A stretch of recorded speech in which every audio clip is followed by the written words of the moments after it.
During a campaign rally for Pennsylvania U.S. House candidate Rick Saucony, President Trump unveiled his 2020 campaign slogan, "Criticize the media," and only mentioned Saucony a handful of times.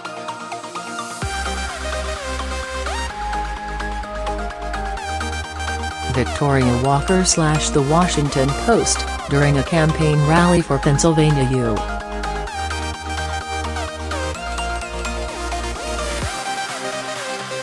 House candidate Rick Saucony, President Trump unveiled his 2020 campaign slogan, "Criticize the media," and only mentioned Saucony a handful of times.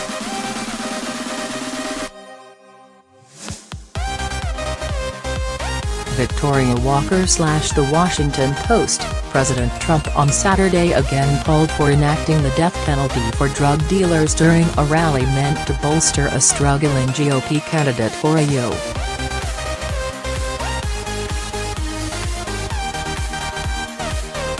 House seat here. During the campaign event in this conservative western Pennsylvania district, the president also veered off into a list of other topics, including North Korea, his distaste for the news media and his own election victory 16 months ago.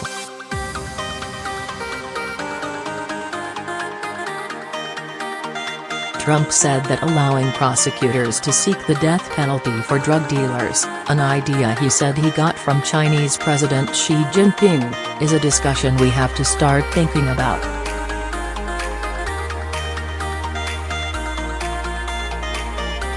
I don't know if this country's ready for it. Do you think the drug dealers who kill thousands of people during their lifetime, do you think they care who's on a blue ribbon committee? Trump asked.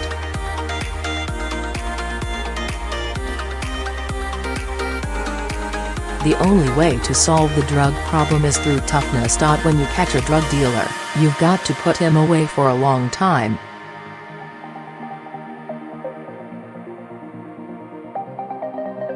It was not the first time Trump had suggested executing drug dealers. Earlier this month, he described it as a way to fight the opioid epidemic.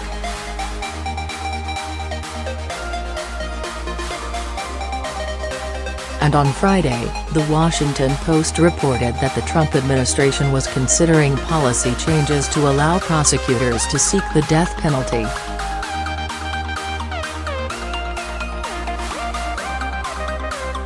But on Saturday his call for executing drug dealers got some of the most enthusiastic cheers of the night.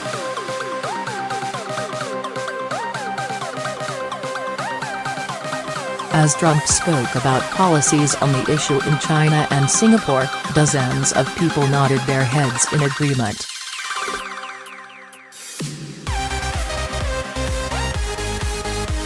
"We love Trump," one man yelled. A woman shouted, "Pass it." Trump was ostensibly here to inject some last-minute political capital behind Republican Rick Saucony, whose race against Democrat Conor Lamb could be a harbinger of the Republican Party's fate in the midterms.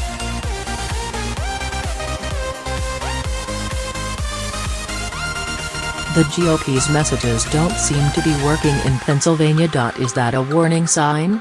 But in classic Trump fashion, he quickly steered away from his main reason for being there.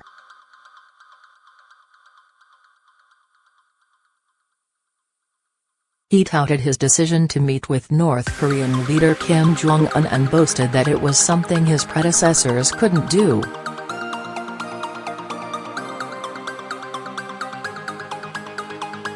Trump also delivered a profane attack on the news media, calling NBC News anchor Chuck Todd a sleeping son of a bitch and deeming CNN fake as hell, as the enthusiastic crowd booed at the mention of journalists and chanted "CNN sucks."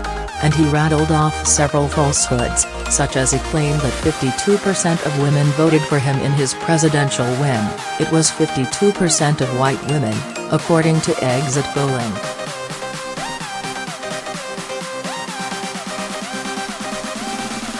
The rally at an airport hangar in the Pittsburgh suburbs took Trump back to familiar political terrain and a base that carried him to a surprise victory in 2016.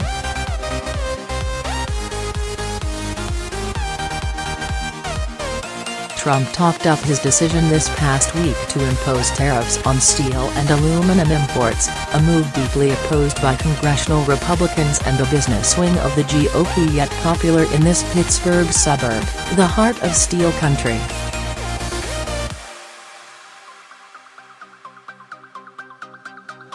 Both candidates in the special election to fill the seat vacated by Tim Murphy back the president's decision on the import duties.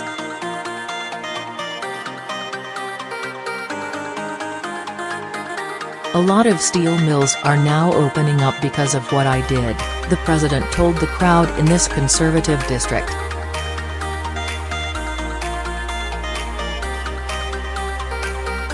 "Steel is back, and aluminum is back." Trump also warned allies in the European Union to get ready for tariffs and threatened to impose taxes on German automakers Mercedes-Benz and BMW.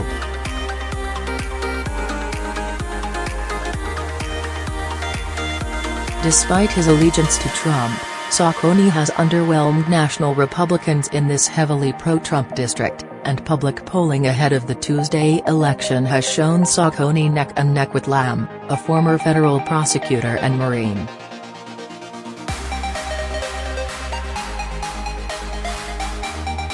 For more than an hour before the rally began, Sacconi stood near the entrance with his wife, chatting with people as they arrived.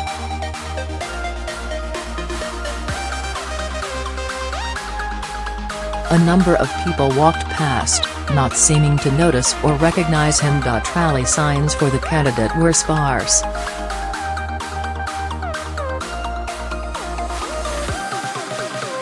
Trump himself rarely mentioned Sacconi during the first portion of the rally, saying he believed the candidate was handsome and deriding the Democrat as a lamb-to-sham.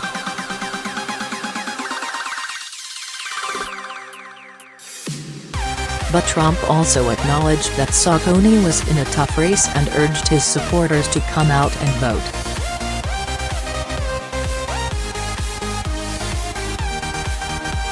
"We need our congressman, Sacconi. We have to have him," Trump said. Referring to House Minority Leader Nancy Pelosi, Democrat, California.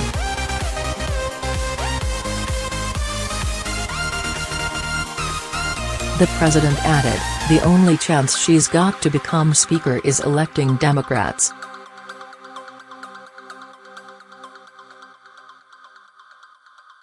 He finally pulled Sacconi to the stage near the end of his 75-minute rally, as the candidate exclaimed, "If President Trump's in your corner, how can you lose?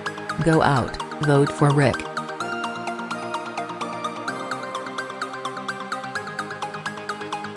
"He'll never disappoint you," Trump said.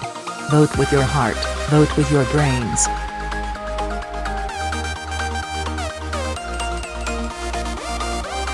"This is an extraordinary man."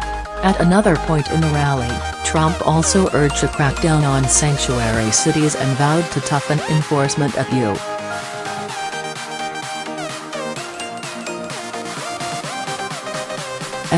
borders and to root out MS-13 gang members. "We have to build a wall," Trump said.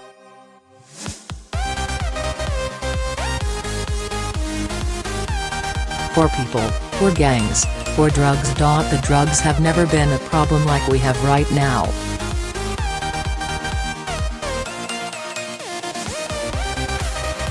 He recalled his testy telephone conversation last month with Mexican President Enrique Peña Nieto, which ended in an impasse over Trump's promised border wall and an agreement to scrap Peña Nieto's planned trip to Washington.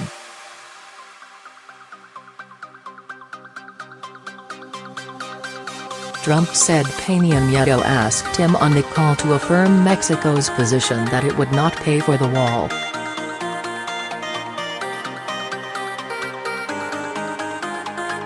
He said, "Is it a deal-breaker?"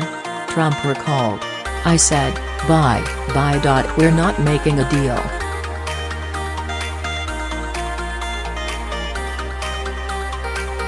Midway through the rally, Trump hinted that he may not run for re-election, Yet he rolled out a new campaign slogan, "Keep America Great," and took repeated swings at potential 2020 Democratic challengers, including Sen.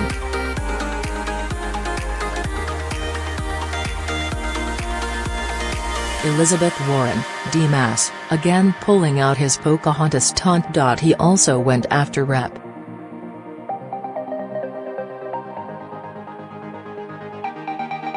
Maxine Waters, calling the California Democrat, who has called for Trump's impeachment, a low-IQ individual.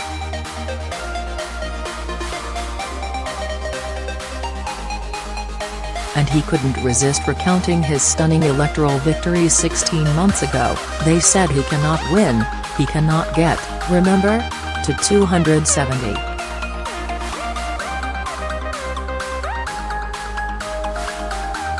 And we didn't. We got to 306.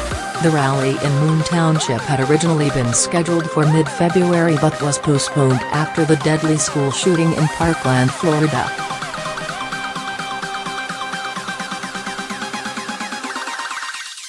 The campaign statement announcing the new date did not mention Saucony, rather, it said Trump would come to Moon Township to tout the GOP's new tax law.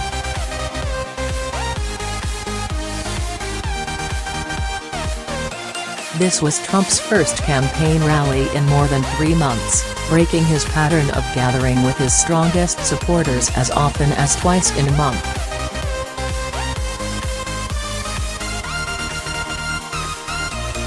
His last 2 rallies were aimed at helping Republican candidates in the U.S. Senate race in Alabama, although the president did not make those men the centerpiece of his comments.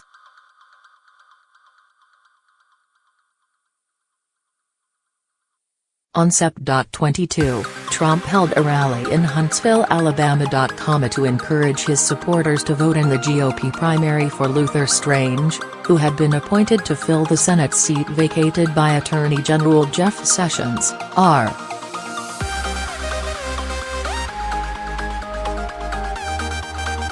While on stage, Trump acknowledged he might have made a mistake in endorsing Strange, who went on to lose the primary to Roy Moore, whom many of the president's supporters had endorsed.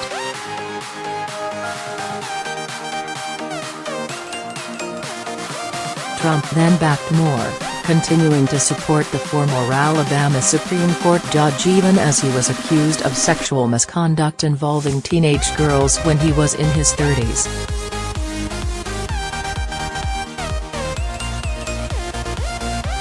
On December 8, the president held a campaign rally in Pensacola, Florida, not far from the Alabama state line.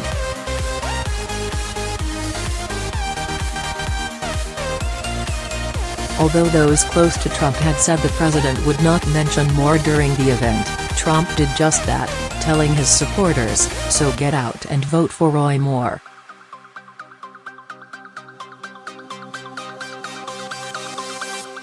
Do it. Do it. Moore's Democratic opponent, Doug Jones, went on to win the race, becoming the first Alabama Democrat elected to the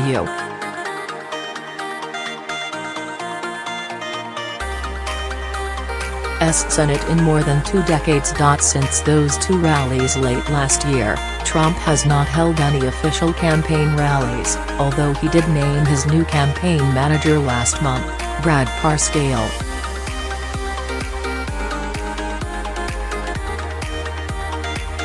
But that doesn't mean the president has refrained from giving addresses that sound a lot like his signature campaign speeches.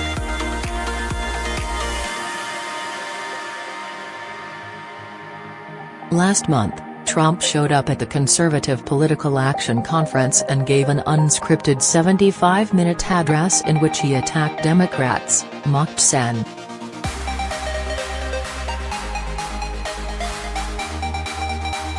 John McCain, Republican Arizona, encouraged campaign-style chants about locking up his political opponent and recited the lyrics of a song about a tender-hearted woman who cares for a mailing snake, a parable that he frequently uses to paint undocumented immigrants as violent criminals.